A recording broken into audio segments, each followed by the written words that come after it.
Hi everyone, I am Dr. Sudakshina, Training Center Chief of Chettinad Skills and Simulation Center, and we have our Professor of General Surgery here with us, and today we are conducting a session, a hands-on session on virtual reality. And sir, can you give a few words about how was the program? I am Dr. Rama Subramanian, Professor of Surgery.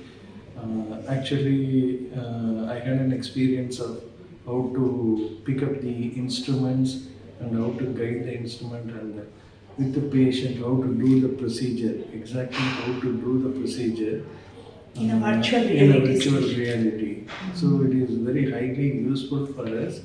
In the text, if you read the text, now we can able to do it on our own. On the same test, we can able to do on our own on a module, virtual module, which will be very helpful for doing the same procedure in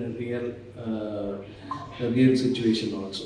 Yes, so how was the machine? You handled it and you felt in the beginning it was a little bit, you have to orient yourself. In the beginning I had a little problem in orientation. Once if I get oriented, yes, I develop the interest of doing whatever I want. And step by step. Step by step, with the guidance of that coming on the coming in the screen, I can able to do exactly the procedure in a methodical manner, and I experience the effect of it. Oh, super.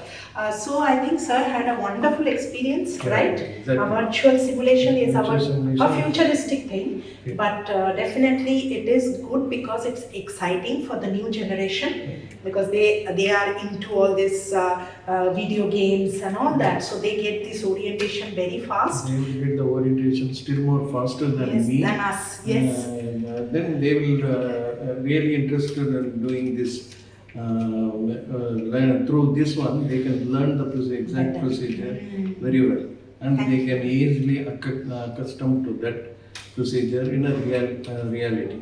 Thank you, sir. Thank you for coming and experiencing this. It was a wonderful to have you over here, and your words are important for us. So thank you so much. Thank you, madam. Thank you.